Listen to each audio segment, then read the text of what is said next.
our third speaker. Whoa. Okay. Number 3. Toastmaster Yuqi Zhou will be moving to California next week to start his career as a software engineer. Orlando has been his home for the past decade, where he experienced great relationships, memories, and character growth. This is a big transition in his life, with a lot of unknowns and a lot of goodbyes. Please help me welcome Toastmaster Yuqi Zhou as he shares his insights on this experience and final goodbye. You're the man.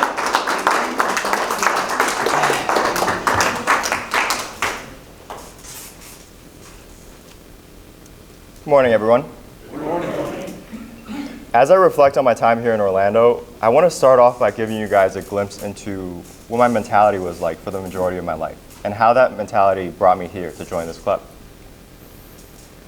I was always an ambitious kid, and playing competitive sports my whole life gave me an even deeper desire to win. I also suffered from a severe case of this syndrome called having Chinese parents. See, Chinese parents really, really want you to succeed. And their strategy to motivate is through shame and comparison. Let me demonstrate.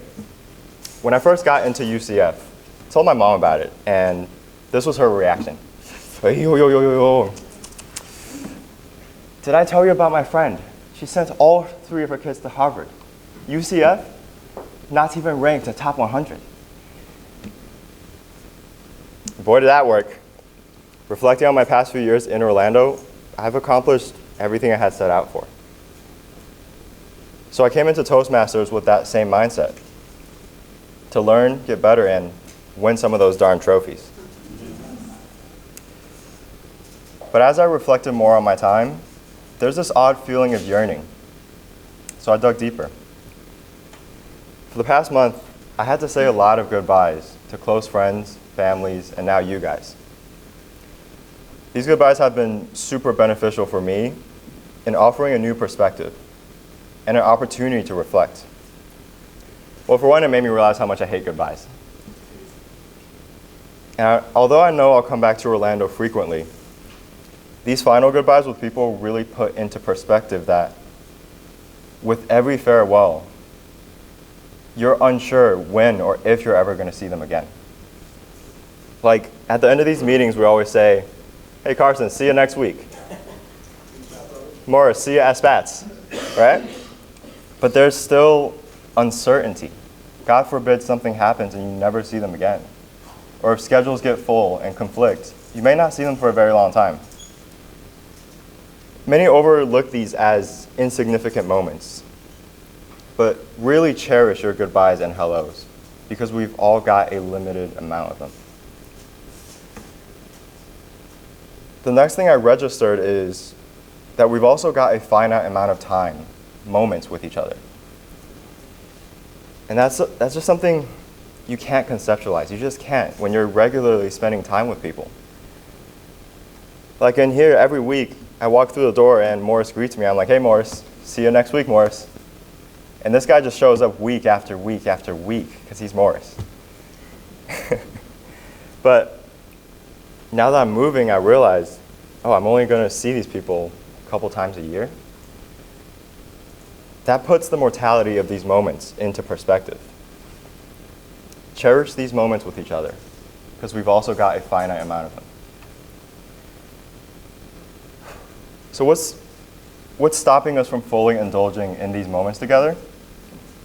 Well, for me, it's a combination of these 3. First, I had my head down, working so hard to achieve the next goal that I lost sight of the present. I isolated myself from social situations and dedicated myself to the grind.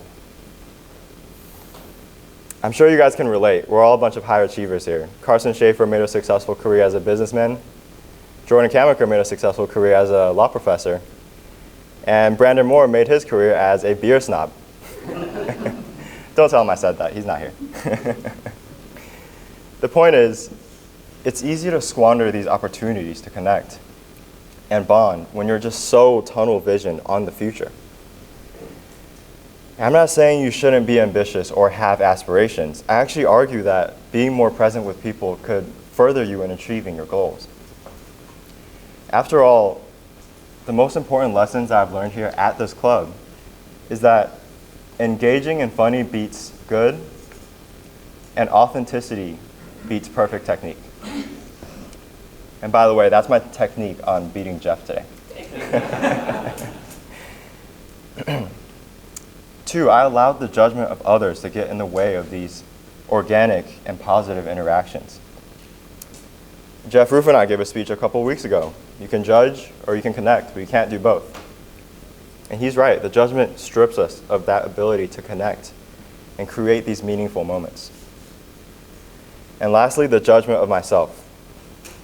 The constant comparisons of myself with others that look like they got everything together perfectly. I mean, Jeff just spoke about it, right? Yeah, remember earlier how I told you that I was motivated by comparison and shame? Yeah, it's not so great, turns out. But yeah, it raised my guard. It made me take myself too seriously, and it prevented me from being vulnerable enough for these moments to manifest.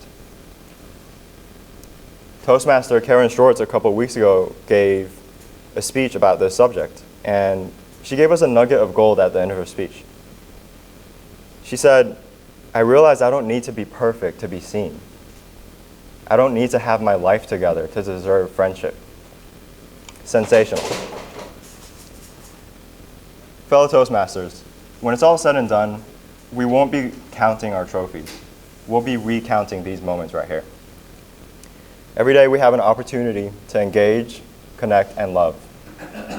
Don't let anything squander that opportunity. Thank you for sharing this moment with me. And thank you for sharing all the great moments in the past couple of years. Until next time.